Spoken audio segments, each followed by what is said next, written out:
Hola, ¿qué tal? Soy Belén Bermeo Zapater y te doy la bienvenida a este espacio especial de La Periódica, revista digital feminista que la encuentras en www.laperiodica.net y en todas sus redes sociales. No es novedad que en América Latina y en el mundo, a las niñas, a las jóvenes y a las mujeres nos tocan, nos violan y nos matan. 2022 pasará a la historia de Ecuador como el año más violento para las mujeres. Desde el 1 de enero hasta el 3 de septiembre son 206 los feminicidios. Y en este momento, cuando tú escuchas o ves esta entrevista, esta cifra podría ser otra. Y esto solamente si hablamos de feminicidios. Cuando nos referimos a violencia sexual, física o psicológica, cifras exactas no existen. En 2021, la Fiscalía General del Estado registró un total de más de 35.000 denuncias. Hoy conversaremos sobre las que tienen la posibilidad de denunciar, sobre qué significa buscar verdad, justicia y reparación en Latinoamérica.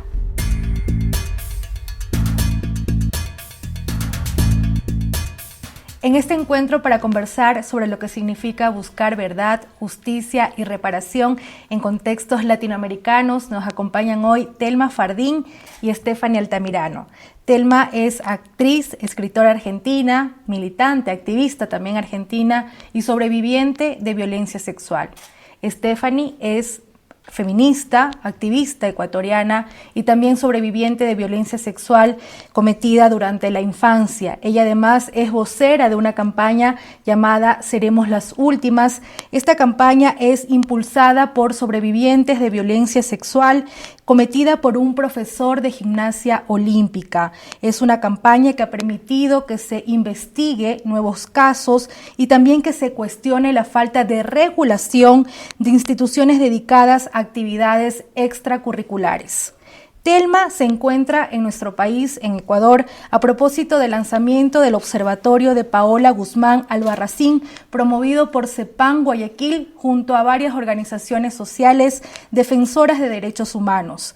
Esto como parte de una sentencia de la Corte Interamericana de Derechos Humanos, dictaminada en el año 2020, que obliga al Estado ecuatoriano a llevar adelante un amplio trabajo en materia de elaboración de políticas públicas para prevenir la violencia sexual en el ámbito educativo, especialmente en materia de atención y generación de estadísticas de casos.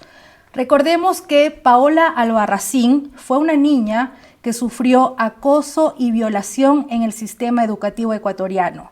Sistema que no le creyó, que no la atendió correctamente cuando contó que había tomado pastillas de fósforo blanco ante la desesperación por un embarazo no deseado y el abuso que fue cometido contra ella. Invito a ellas, a Telma, a Stephanie, a sentarse hoy, a acompañarnos en este diálogo y partimos con una pregunta que la pensé mucho antes de plantearla, y fue, ¿qué es lo que sintieron el día que ustedes se dijeron, este día voy a buscar justicia? Telma, primero, bienvenida. Gracias por acompañarnos. Stephanie, también primero, bienvenida. Gracias por acompañarnos en este espacio. ¿Qué pasó en ti? ¿Qué pasó en tu cuerpo el día que dijiste, hoy es el día de buscar justicia?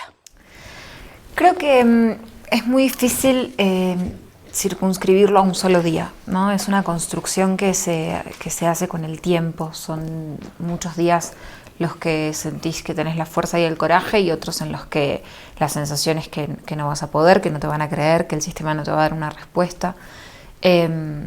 Entonces no podría decirte fue un instante en el que sentí que podía hacerlo, sino una búsqueda. De hecho, yo estaba viviendo en México y en Argentina se estaba dando lo que se llamó la ola verde, una fuerte revolución de las mujeres y las disidencias, pensando y elaborando lo que estaba sucediendo, no solamente en relación al aborto legal, seguro y gratuito, que era lo que se buscaba conquistar en el Congreso, que no lo conquistamos en el 2018, pero sí logramos un plafón y un nivel de conciencia social que no teníamos hasta el momento. Y cuando se fue tirando de ese hilo de qué pasaba respecto de las mujeres y nuestra posibilidad de decidir sobre nuestros cuerpos, por supuesto se empezaron a visibilizar muchas otras violencias. entre ellas lo que pasaba con el abuso sexual. Y era algo que se hablaba, pero que todavía no estaba tan instalado sobre la mesa. Sí, esto de la soberanía sobre nuestros cuerpos, y entonces ahí hay algo que inevitablemente empieza a tener a tocarse y a hacer una introspección. Y en mi caso en particular, otras 2 actrices se animan a denunciar, 3 actrices, perdón, 2 primero, otra después, se animan a denunciar a mi mismo abusador en otros contextos laborales, siempre laborales, y con otras connotaciones, los tipos de abuso, algunas acoso laboral, y él las lleva a la justicia. Él las lleva a la justicia, a una por calumnias e injurias, a otra por daños y perjuicios. O sea, él tenía paraguas en la justicia penal y en la justicia civil, y ellas no, porque sus causas habían prescripto. Y entonces, yo viviendo en México por trabajo, siento la enorme responsabilidad de hacer algo con lo que a mí me había pasado. Entonces no sé si es que un día decido, pero sí fue una concatenación de hechos y sobre todo de ver mucha injusticia y de desesperarme frente a la injusticia que veía y a decir, no me puedo quedar de brazos cruzados. ¿En tu caso, Stephanie? Bueno, o sea, como igual movida también por otras sobrevivientes, o sea, como dice Telma, es que es así como lo que te genera saber que otras mujeres vivieron lo que tú en contexto parecido y con la misma persona, eso te remueve un montón. Yo estaba estudiando un máster aquí de historia y estaba en medio de las clases y una amiga y un amigo me mandaron un mensajito y me dijeron como, oye, ¿puedes hablar? Es urgente. Entonces yo me salí y dije, ¿qué pasó? Y entonces ahí me dijeron, porque aquí se abrió una página que se llama No Callamos Más, que es una página de Facebook, un grupo cerrado, donde las mujeres empezaron a hacer denuncias de violencia. Del primer acoso era, sí, sobre todo. Ajá. Esa era como la historia, digamos, cuenta tu primer acoso, pero como salieron historias muy fuertes de todo tipo de violencia y sobre todo sexual. Entonces mi amiga me dice, oye, encontramos una historia de una chica que se llama Salomé y ella vivió violencia sexual en el gimnasio donde tú habías entrenado en gimnasia olímpica cuando chica. Y menciona el nombre del agresor, que se llama Alcides Patiño. Y entonces, claro, yo ahí me quedé así como o sea, fue súper duro porque, claro, empiezas a hacer números, ¿no? Entonces dices, ¿cuántos años tiene ella, no? ¿Hace cuánto tiempo le pasó? Y entonces fue súper loco porque yo venía de un proceso como súper sostenido, como muy individual, ¿no? Como de terapia individual, empezábamos a armar como grupos de apoyo, cosas así, ¿no? Entre sobrevivientes, pero cuando yo me encontré con Salo, es así como que ahí me cayó la ficha de decir, lo que me pasó era verdad, o sea, era súper loco porque yo ya venía de un proceso y no fue sino cuando yo escuché su historia que pude, en realidad, siento como validar la mía. Y entonces ahí yo... o sea, como que le busqué, o sea, le escribimos todo, esa misma noche fuimos a verla y en ese momento yo había dejado de trabajar justo en Surcuna, que es una organización feminista de defensa legal, y entonces ellas son muy amigas mías, hermanas, entonces claro, yo hablé con la abogada, con la Ana, y le dije, oye, mira, hay otra sobreviviente, o sea, como ayúdame a pensar qué hacemos, o sea, yo no sé ella qué quiere hacer, yo tampoco lo tengo muy claro, pero no sé, pensemos, y así empezó, o sea, así, pues igual, no sé si, es como una anécdota muy concreta que me acuerdo de haber planteado la idea del tema de la justicia, pero luego entendí que de muchas maneras venía buscando justicia en mi vida y eso fue como volver a mí, digamos, eso fue una manera de buscar justicia. Telma en Argentina, tú en Ecuador, ambas realizan su denuncia junto a una red, junto a un tejido, tú con actrices argentinas, tú con la campaña Seremos las Últimas. ¿Qué reflexión ustedes tienen sobre la importancia de tener este tejido, este acompañamiento al momento de realizar una denuncia? ¿Qué significó en sus vidas estar acompañadas al momento de dar el nombre, de dar el testimonio de la agresión? No hubiera podido de otro modo. Creo que es totalmente vital y es, bueno, también lo que me trae hoy acá, ¿no? Poder estar hoy acá es esta capacidad que tenemos los feminismos, las organizaciones de la sociedad civil, de organizarnos frente a la falta de respuesta del sistema, del Estado, la sensación es que solas, de hecho, este tipo de violencias lo que generan es separarnos, ¿no? Separarnos de nuestros entornos para impedir que podamos contar lo que vivimos. Entonces, creo que incluso es prácticamente lo más sanador. Incluso en el proceso de búsqueda de justicia, cuando te enfrentas al sistema solo puedes enfrentarlo organizada y unida y contenida por compañeras y por organizaciones sociales, porque el sistema no está hecho para que las víctimas podamos transitarlo y tengamos una experiencia reparadora. El sistema te pone trabas constantemente para que vos puedas acceder a justicia. Entonces, la construcción colectiva era lo que a mí me permitía no sentir tanto miedo a la hora de denunciarlo. Inclusive nosotras en mi denuncia teníamos mucho miedo de mencionar su nombre.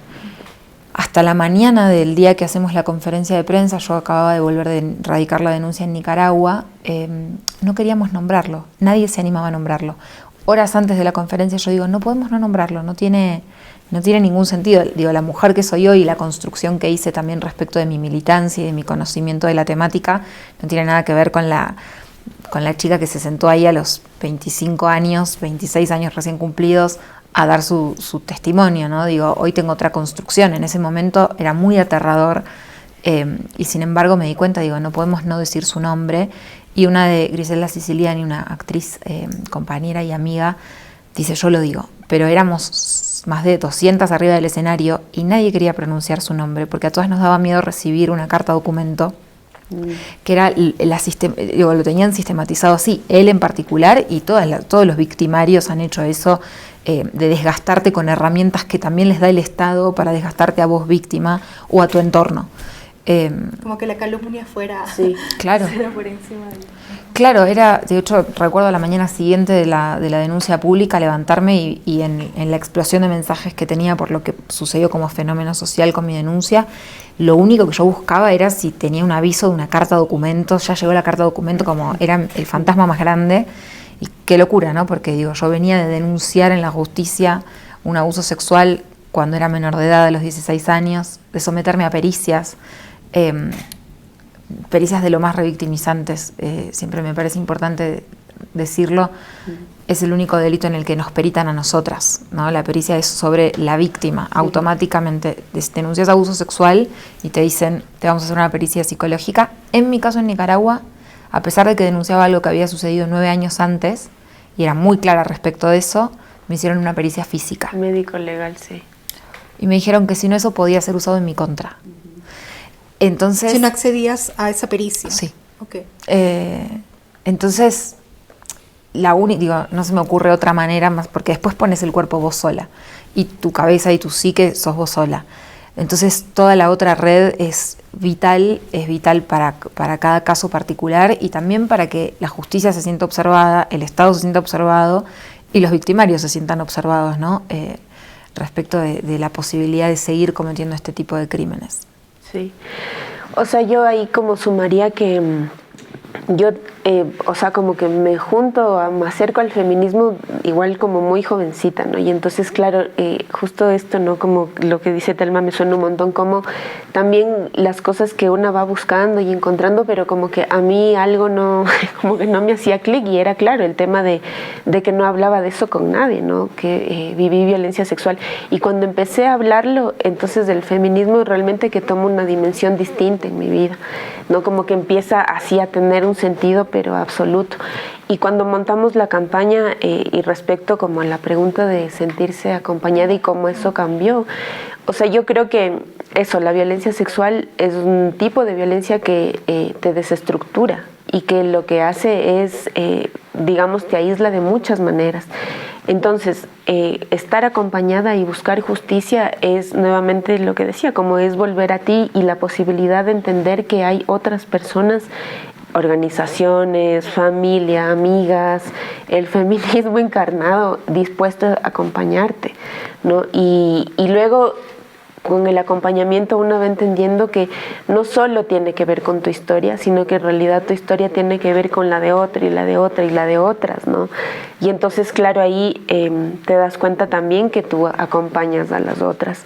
Y creo que estar acompañada cambia la experiencia de la búsqueda de justicia en un sistema tan horrible como es el sistema de justicia, de maneras muy significativas, o sea, porque creo que, digamos, lo más reparador o aquello que realmente ha transformado, por ejemplo, mi vida, sucede por el acompañamiento. O sea, yo creo que en la justicia penal hay mucho que discutir, creo, pero yo creo que el sistema de justicia es súper revictimizante y es difícil la batalla ahí. O sea, creo que ahí como nos enfrentamos con una carrera muy en desventaja. Pero creo que más bien estar acompañada como que le da la vuelta, digamos, le da la vuelta, además porque ya no solo tiene que ver contigo. Ajá. Tal vez con menos, con más garantías en ciertas legislaciones. Sin embargo, fuera de micrófonos conversábamos un poco del proceso de Telma y sobre cómo lo lleva la justicia brasileña y un poco cómo se parece a lo que ocurre en Ecuador, pero cómo se comportan los poderes judiciales son muy parecidos. Lo que ocurre en Ecuador, lo que ocurre en Brasil, lo que puede estar ocurriendo en este momento en El Salvador, en Perú, en Colombia. ¿Cómo enfrentan ustedes los procesos judiciales y cómo ha sido este caminar en la justicia? Telma.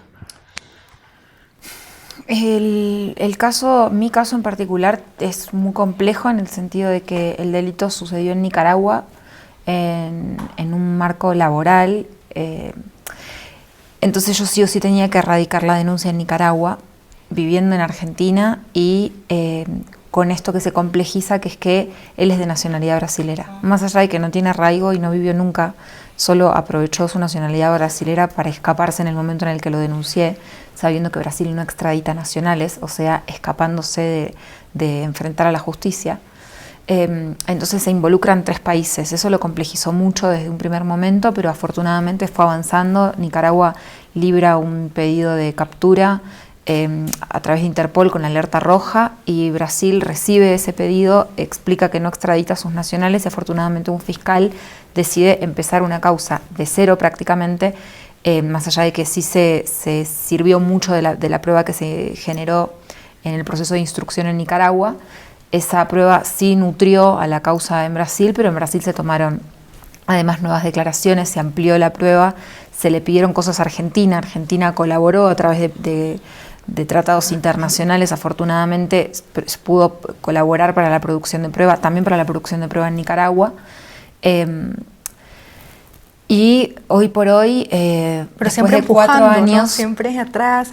Sí, empujando. no hay un minuto en el que, digo, una cuando empieza la idea de decir voy a buscar justicia, yo por lo menos, que no había tenido nunca contacto, ni siquiera creo que no sabía ni que existía la justicia penal y la civil prácticamente de mi nivel de ignorancia de ese mundo, tenés la sensación de que vas a tocar una puerta y vas a decir, bueno, me pasó esto, hagan algo.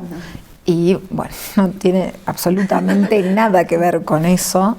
Creo que es algo importante que hemos logrado también visibilizar quienes lo transitamos, empezar a contar y a concientizar, porque para que nadie se exponga sin tener real conocimiento y dimensión de qué va a venir en su vida. Y entonces en este momento, después de 4 años de proceso, estamos en la recta final de mi proceso particular y de que Brasil le tome declaración, lo interrogue. Es la primera vez que él va a hablar en la justicia, es la primera vez que le hicieron solo una pericia de parte, o sea, él presentó una pericia que anda a saber, ¿no?, con quién, bajo qué términos se hizo esa pericia, porque nunca lo peritó ninguno de los 3 estados. Y entonces la sensación es que sí, que en todo lo que yo vi en Nicaragua, lo que veo que pasa en Brasil y por los casos que acompaño en la Argentina, o el caso que le da origen al observatorio Paola Guzmán Albarracín, tienen muchísimos puntos en común que reproducen estereotipos de género y que esos estereotipos marcan a las sociedades y marcan también lo que sucede en los sistemas de administración de justicia. Digo, la justicia, que esto también siempre me parece importante resaltarlo, ¿no? parece que uno dice justicia y es como una entidad divina que baja a la tierra y se imparte. Y la verdad es que la justicia son personas de carne y hueso que tienen ideologías que representan a ciertas castas de nuestra sociedad, de nuestras sociedades, y por más que sean diversas siempre son bastante similares en los estratos y en donde se reparte el poder. Y entonces nos enfrentamos a eso y lamentablemente sí creo que tienen muchas similitudes. También nuestras luchas tienen similitudes y también estamos generando que se modifiquen y esperando que seamos las últimas, ¿no? Sí, claro. La justicia tiene estereotipos de género, finalmente. Lo han vivido aquí en Ecuador, Stephanie, con el caso de Seremos las Últimas. Sí, justo comentaba igual como Telma, esto es horrible, pero el examen médico de pericia médico legal, o sea, igual como en mi caso está prescrito según la ley ecuatoriana, entonces lo que hicimos fue levantar una campaña para buscar más sobrevivientes y logramos encontrar varias sobrevivientes y solo uno de esos casos no está prescrito, que es el que está en la justicia penal hoy en día. Y ella, que igual, digamos, vivió violencia sexual, o sea, digamos, la última agresión que ella vivió fue como hace 10 años, ella igual tuvo que venir porque no vive en el país, hacerse un examen médico legal, digamos, que no tenía ningún sentido porque además ya es mamá. Entonces, claro, cuando empezamos a alegar y decir, pero ¿cuál es el sentido? Nos respondieron lo mismo que a ti, o sea, nos dijeron, si no existe denuncia de violación sin examen médico legal, o sea, se va a caer el caso, o sea, así como que más o menos de buena fe nos dijeron, si no lo hacen se va a caer. Y creo que también en temas de violencia sexual y agresiones sexuales los estereotipos de género son súper claros, o sea, lo que igual decía Telma, o sea, es una de las pocas violencias en donde necesitas tú comprobar, o sea, es la víctima siempre la que tiene, digamos, que presentar prueba, que comprobar que está diciendo la verdad, digamos, ¿no?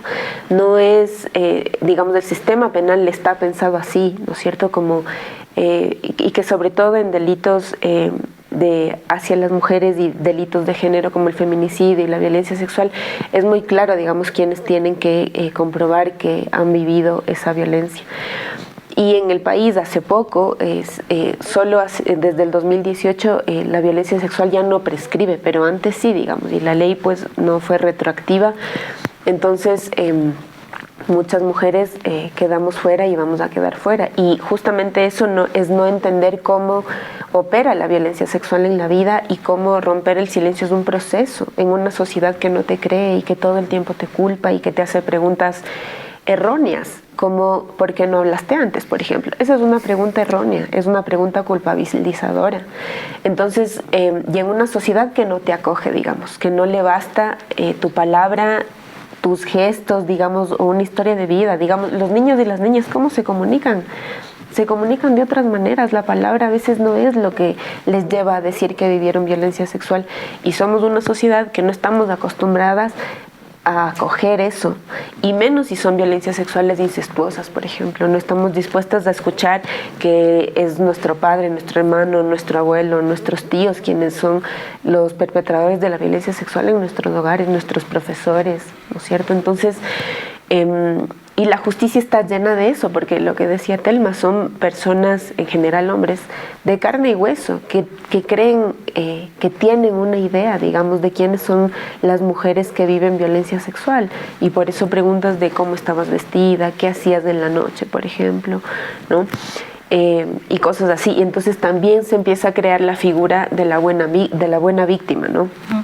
Entonces, la buena víctima, yo en este punto siento que ya ni siquiera existe, o sea, como ya no entiendo bien, o sea, igual es como quién es la buena víctima para el sistema de justicia, no existe más, o sea, las mujeres y también las disidencias estamos ahí recibiendo, digamos, todo el tiempo un montón de juicios y de culpabilizaciones y sobre todo procesos que digamos, tras bambalinas lo que hacen es no creerte, ¿no? Eso. Justo revisaba el caso de Paola, una nota de prensa donde se señalaba que ella tenía una relación romántica con su profesor, por ejemplo. Esto hablamos de que fue hace casi una década. En este momento me falló un poco la memoria, hace 20 años, claro, hace más de una década. Pero también revisaba tu caso y cómo los medios de comunicación lo trataron en Argentina. hubo sensibilidad por parte de algunos medios, pero también hubo todo lo contrario por parte de otros medios, notas de periódicos en páginas, en redes sociales, por ejemplo, que hacían análisis de tu comunicación no verbal, si mentías o no mentías, etcétera, y todo este tratamiento que hubo, la exposición también que tuvo el caso, pero todo este sentido que le dieron al caso. ¿Cómo fue para ti vivir eso? O sea, enfrentarte a cada nota, a cada comentario que salía a nivel nacional, que estaba en redes sociales, a cada juicio de valor alrededor del caso. Bueno, sí, mi caso no escapa a la misma lógica que de todos, ¿no? Los casos.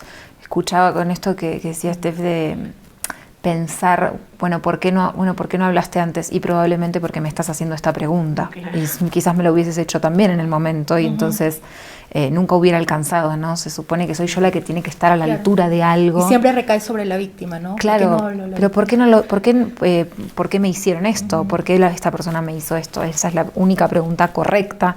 ¿Y qué vamos a hacer con esa persona, ¿no?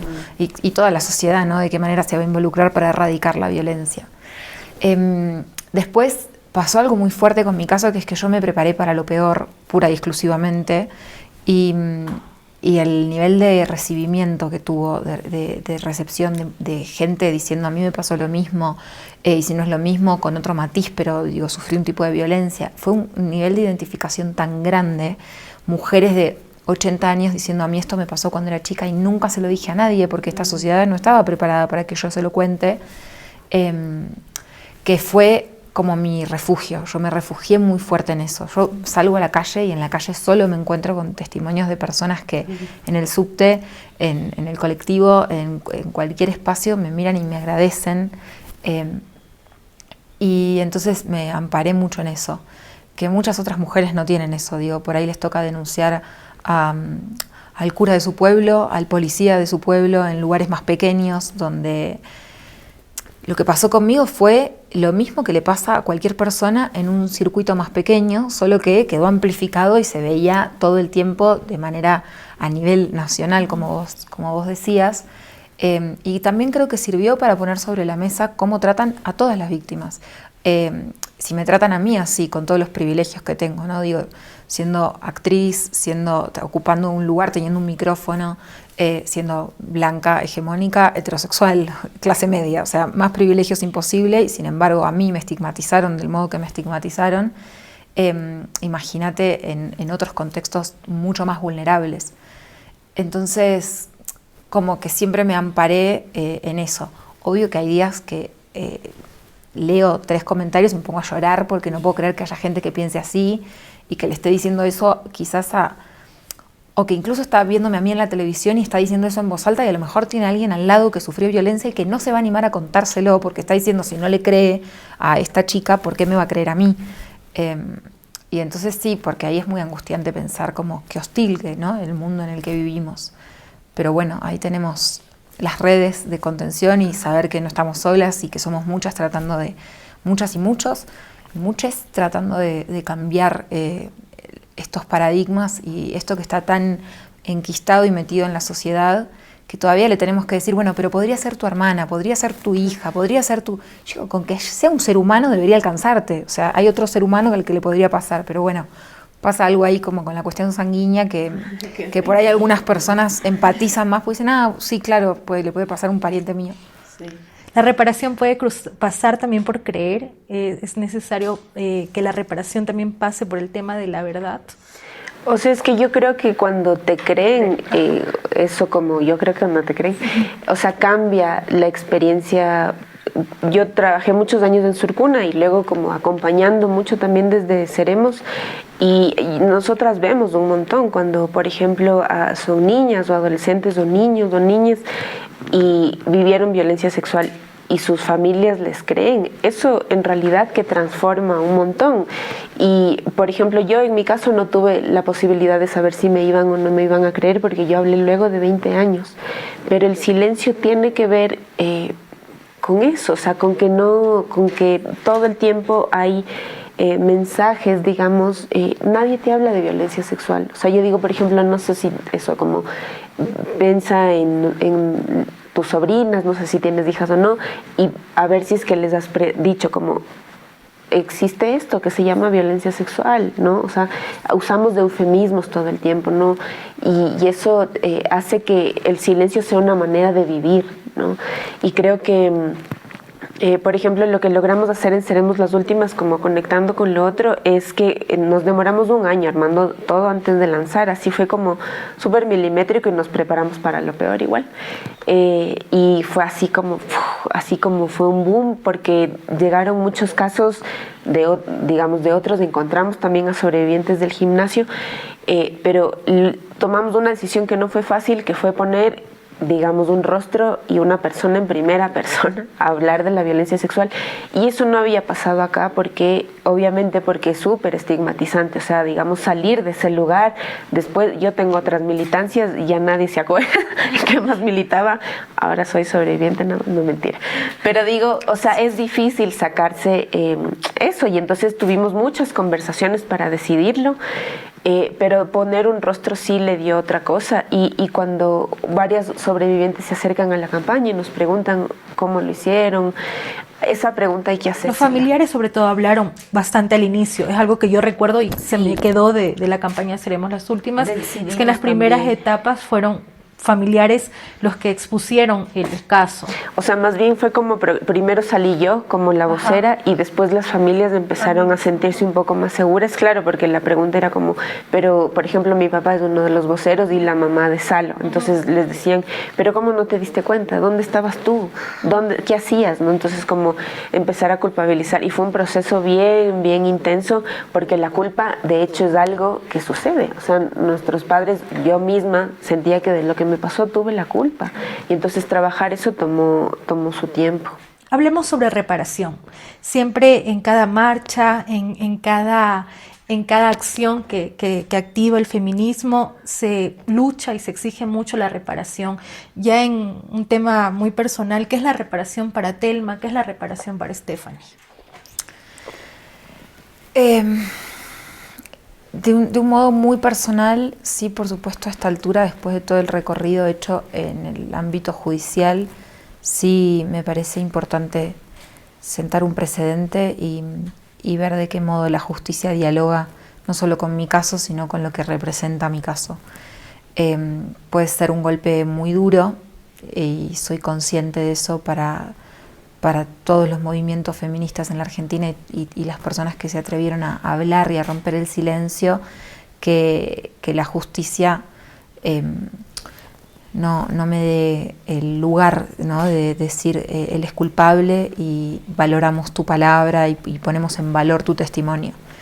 A la vez, mi caso ya fue muy único en muchos sentidos respecto del impacto que generó y la recepción de las organizaciones sociales, el acompañamiento de abogados de Amnistía Internacional. Entonces, en realidad, cuando uno va a las estadísticas dicen que solamente el 1% de los casos de abuso sexual consiguen condena. Eso es lo que garantiza también el silencio, ¿no? Que ellos siguen garantizando la impunidad, y entonces frente a esa impunidad es muy difícil decir, bueno, me voy a someter a todo este proceso. Entonces, sí es importante que la justicia se expida de un modo que sea reparador para mí y alentador para muchas otras, para que se animen a seguir contando sus historias y a recorrer el sistema de justicia que tenemos que modificar, que tenemos que trabajar para modificarlo, pero para modificarlo tenemos que recorrerlo e ir sentando precedentes. Y después creo que lo más fuerte para mí es la reparación colectiva, lo que nos pasó a todas como sociedad, ¿no? Esa cosa de mirarnos y sentir, yo te entiendo, yo te creo, yo sé por lo que estás pasando, el concepto de nos tenemos, algo que decimos mucho nosotras, o en Argentina hay un colectivo que se llama Hermana Yo Sí Te Creo, que nace a partir de mi denuncia. Entonces hay algo ahí que es reparador frente a un sistema que es aberrante y que lamentablemente está enquilosado y no quiere ayornarse, no quiere modificarse. Entonces también están todas esas maneras de sobrevivir a las violencias que vamos construyendo colectivamente nosotras por fuera.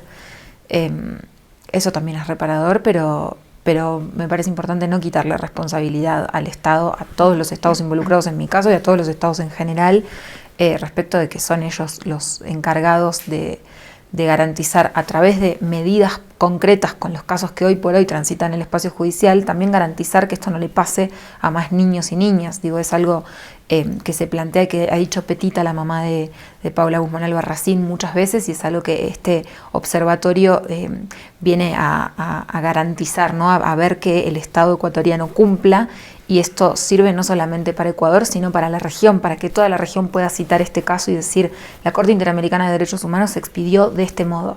Entonces ahí es muy importante, porque hay algo que fue reparador en un caso, más allá de los 18 años que tuvo que luchar esa madre y esa familia, pero sentar estos precedentes hace que todas sintamos, bueno, que podemos ir tejiendo redes y que en esas redes podemos ver como un camino, un faro, ¿no? Un lugar hacia donde ir que permita que realmente haya algo que sea sanador.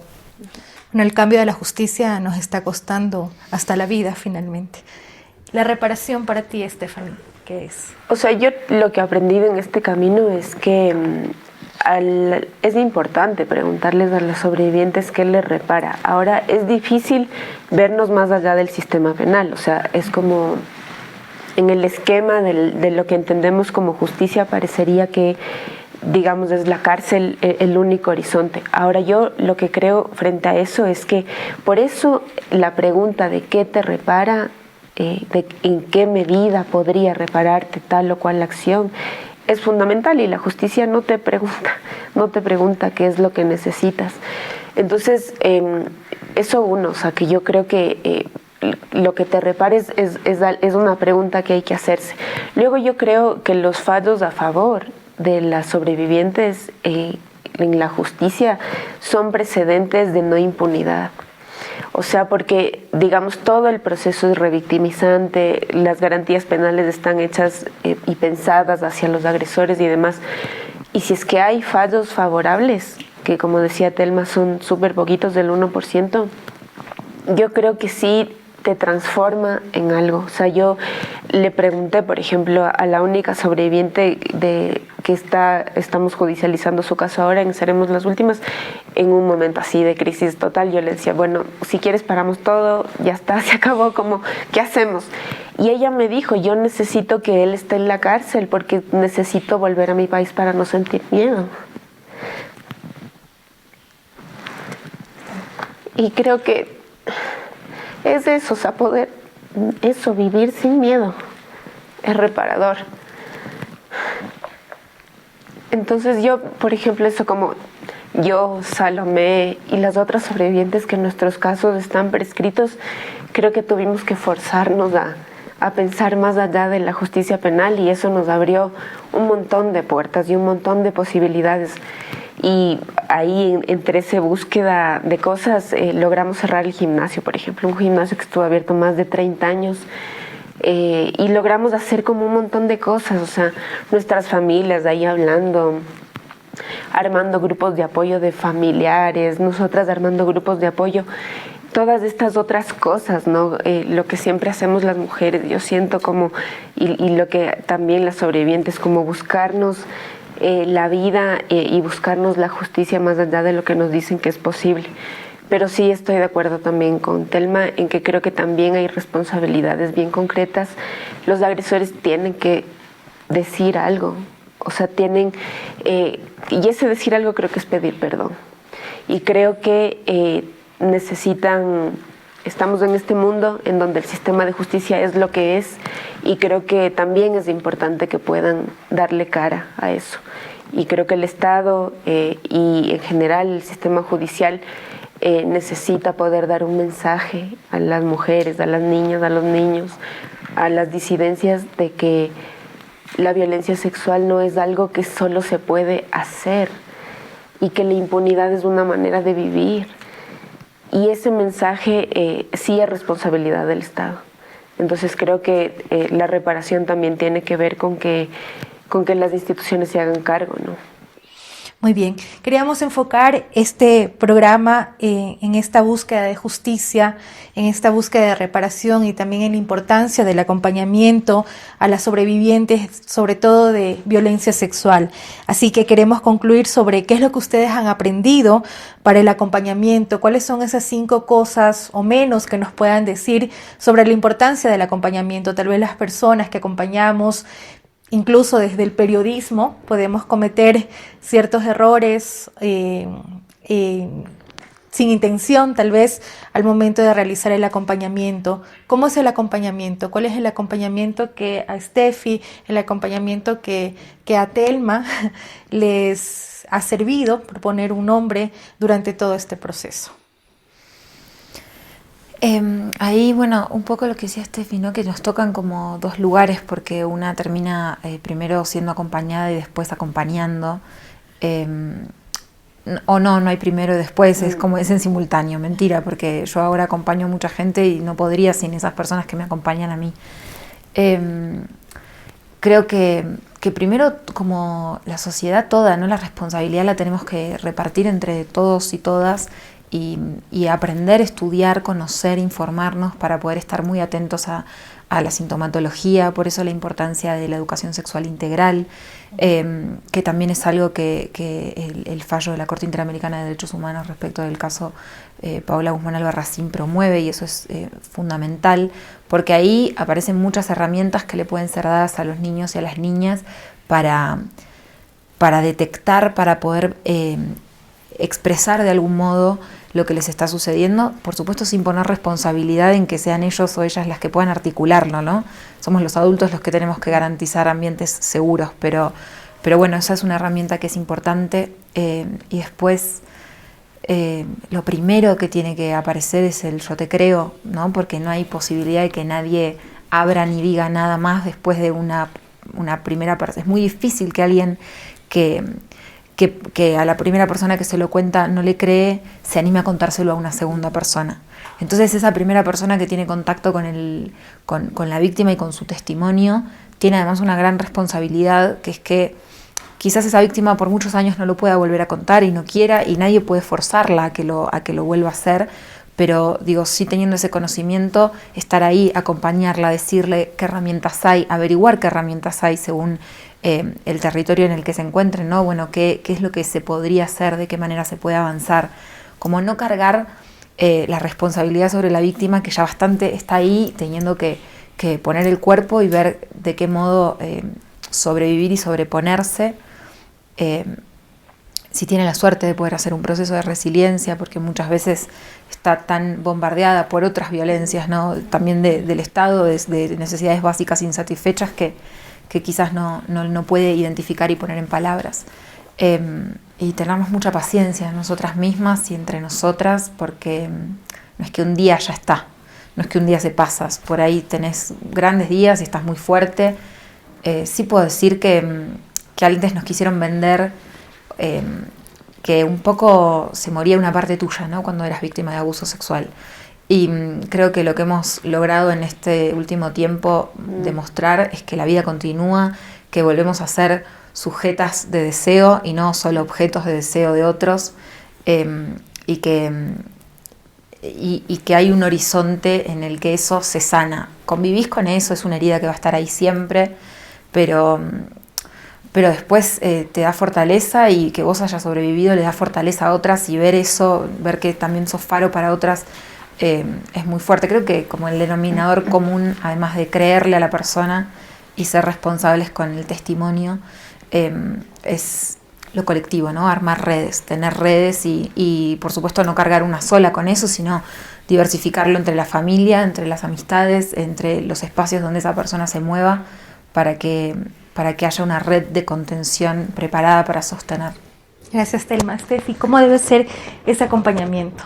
O sea, yo creo que, lo que yo he aprendido con la violencia sexual es que es mucho como un equilibrio entre como cosas que suceden muy en lo íntimo y cómo transformas esa experiencia en algo colectivo. O sea, yo estoy segura que las violencias procesadas de manera colectiva transforman, o sea, pueden llegar a transformar la vida, la experiencia individual y la vida colectiva de cómo entendemos y vivimos la violencia. Eso creo que el feminismo nos ha enseñado mucho de eso, ¿no?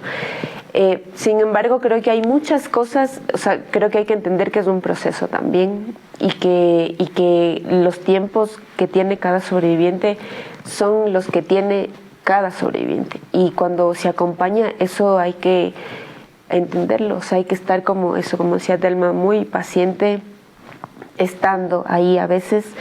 Y creo que eso va en muchos niveles. Por ejemplo, si es que no sé, tienes niños, niñas o niñas a cargo, lo que ya decía, ¿no? Como escuchar más allá de las palabras es importante, o sea, poder hablar con las infancias sobre violencia sexual, poder hablar sobre el cuerpo, por ejemplo, sobre la capacidad enorme y sobre el poder que cada infancia tiene sobre su cuerpo y que entonces ahí van surgiendo otras cosas. Yo tengo 2 sobrinos, una sobrina y un sobrino bebé, y creo que ahí también yo me doy cuenta, o sea, puedo ver en ella sobre todo cómo poder hablar de estas cosas, si siento que podría en ella darle herramientas para poder hablar si es que en algún momento vive violencia sexual. De ahí creo también que algo que a nosotras nos sirvió mucho fue los grupos de apoyo, o sea, como que en realidad es ponerse en común con otras sobrevivientes, es poder encontrarte con la otra y hablar de la experiencia. Y de ahí hay muchas cosas sistematizadas, no solo de acá, sino como de otros países que tienen unas experiencias más sistematizadas de grupos de apoyo, ¿no es cierto? Y de cómo poder trabajar en específico la violencia sexual te permite, lo que decía Telma, a saber que puedes vivir de manera digna, de manera absolutamente feliz, a pesar de haber vivido violencia sexual.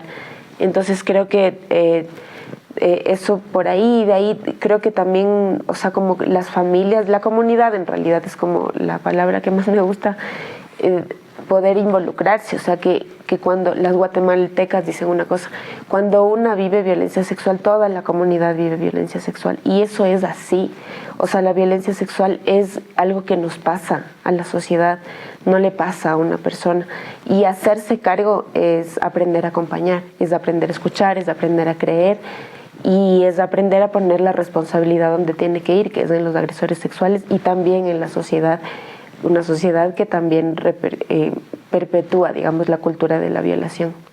Gracias, Estefi, gracias, Telma, por acompañarnos hoy en este espacio especial de La Periódica. Esperamos y sabemos que en sus casos habrá justicia y habrá reparación. Que así sea. Cuando nos violan, el poder dice que las mujeres mentimos. Cuando nos desaparecen, el poder dice que las mujeres mentimos. Cuando abortamos, ¿y por qué abortamos? El Estado dice, el poder dice que las mujeres mentimos. Cuando Paola Guzmán murió, el poder dijo que Paola Guzmán mintió, pero hubo una mujer que creyó en ella, su madre. Gracias a ella, Paola Guzmán no tuvo impunidad. Gracias a ella, el caso de Paola Guzmán no tuvo olvido. Gracias por acompañarnos en este espacio de La Periódica. Gracias por compartir este espacio y permitir que el periodismo feminista siga creciendo. Hasta la próxima.